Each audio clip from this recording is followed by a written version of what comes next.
like clock. I can't stop. Fuck around, make my 40 pop. Boruto episode 189. Alright guys, this episode right here is going to be pretty much like the last episode. It's going to be absolutely insane. This episode though is going to be a lot more action packed because it's going to actually have a fight where Kawaki fights against Nakata outside. This episode title is going to be named Resident, and chapter 25 of the Boruto manga, that title is also Residence as well. Now in the last episode it pretty much left off with Kawaki attacking the Nakata outsider named Garo. Now Garo, in the last episode we gained a lot of backstory on Garo that we didn't necessarily get in the Boruto manga, and I'm expecting a lot more backstories and a lot more cutscenes that are anime only in the next episode as well. But to start off this chapter, Kawaki is still attacking Garo. One of the things that we do find out in this chapter is the fact that Kawaki can actually change his arm to mirror multiple different shapes and sizes. For example, Kawaki obviously started off with the sword that we did see in the last episode, but we also see in this frame right here that Kawaki starts to morph his arm into something completely different, and it doesn't even necessarily have a shape. Kawaki is just attacking Garo. Now remind you guys, Kawaki does not have his karma still activated at this particular point, so the power that Kawaki is showing us right now is 100% from Kawaki. And also one more thing, of course we found out that Kawaki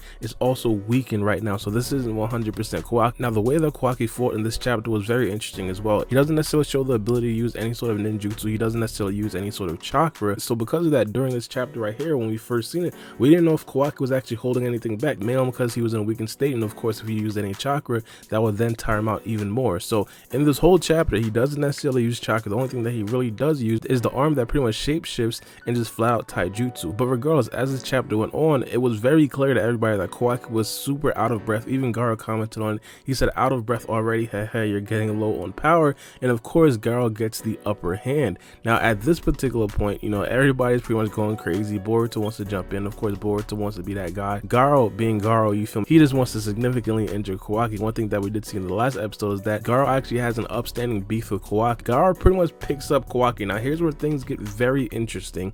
Garo picks Kawaki up, and out of nowhere Kawaki then starts to activate his karma seal. But that right there isn't necessarily the only interesting thing about this particular scene right here.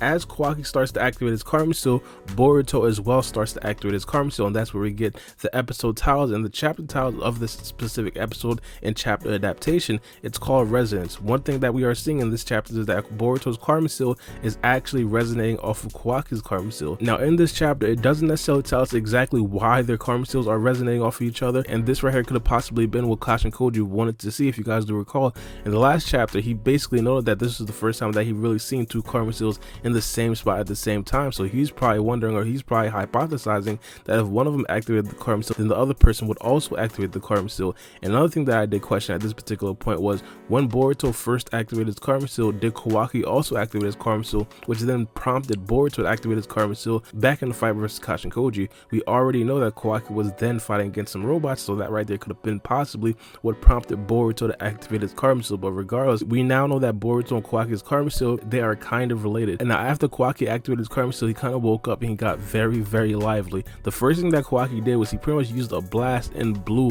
Garo's arm off. One of the things that we did see in the anime of the last episode is the blast that Kawaki did use. Now anime wise, we still don't necessarily know if this is going to be a chakra based attack or if this right here is solely available because of the karma seal. This could possibly be a karma seal exclusive ability, and who knows, maybe Boruto eventually will be able to do this as well. But one thing that we do know for sure is that this right here is definitely very, very strong. Kawaki is basically fighting against Garo for a very long time before he activated the karma seal. Couldn't necessarily dent Garo's arm, and as soon as he activated the karma seal, he just basically blew Garo's arm in half. Now at this particular point, Garo's pretty much extremely scared. He doesn't necessarily know what to do. Kawaki looks absolutely insane. The one criticism that I do have about the Boruto manga in this particular scene, and it's kind of understandable mainly because it's really kind of realistic, but when Kawaki does activate the karma seal, Garo pretty much doesn't necessarily hold up any sort of resistance. Garo doesn't necessarily try to run away. Garo doesn't necessarily try to attack Kawaki. He just let Kawaki do what he does. The only thing that Garo tried to do was he tried to throw a blast at Kawaki. Now Kawaki in this particular situation, he just absorbed the blast. It wasn't necessarily anything too crazy, anything like that.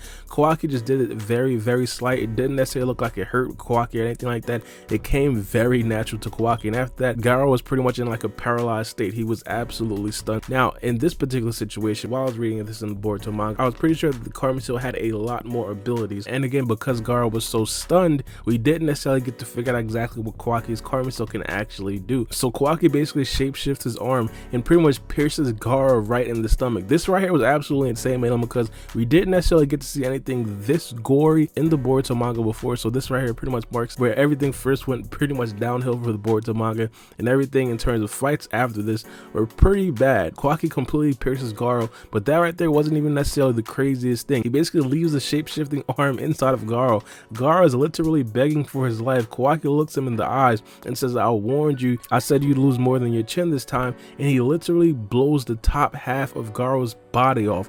That right there was absolutely insane. Of course, Garo at this particular point, he's done, he's dead. There's no coming back for Garo, but the fight at this particular point, it's actually over. Now, here's where some more interesting things actually do happen in this chapter. After this battle, Kawaki faints as well. This right here seems to be a recurring theme with the Karma Seal. When Kawaki does actually use the Karma Seal, or even when Boruto used the Karma Seal, they immediately faint right after. One interesting thing that I definitely do want to note is that even though Boruto did activate his Karma Seal because of the resonance off of Kawaki, Boruto himself did not faint, and it's not like Boruto didn't necessarily use his Karma Seal in this episode either. When Kawaki basically blew Garo's top half of his body off, Boruto was actually forced to use the Karma Seal and absorb the chakra from Kawaki. Now, the last two things that happened in this episode is pretty much dialogue. First things first being is that Kashin Koji basically told Delta like, "Hey, I want to basically investigate the situation a little bit further." One thing that we do understand is that Kashin Koji was super interested about the Karma Seal, and because of that, Kashin Koji did actually gain some sort of knowledge about the Karma Seal. He gained the knowledge that the Karma Seals do actually resonate off each other, and he might actually figure out some more information later on down the line. So because of that, he wants to have Kawaki actually go with Boruto on everybody so he could basically gather a bunch more intel. Now, this right here was super difficult to understand for Delta. Why can't she just kill all of them right then and there and just take Kawaki back? That right there was the actual mission. But Kashin Koji has some sort of long game planning, which is actually pretty interesting. Now, the other bit of dialogue that we did see is, of course, from Katasuke the scientist. He's basically just fawning over the body of Kawaki. We do find out that Kawaki's whole body is actually modified or scientifically modified,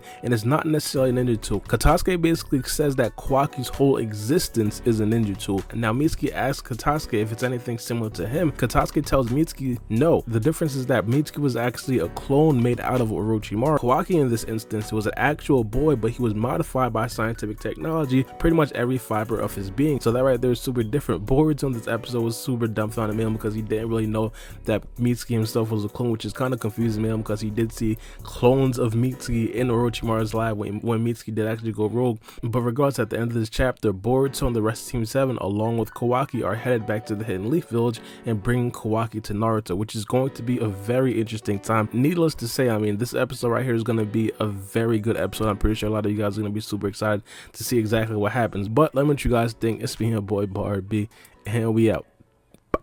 It's a knife.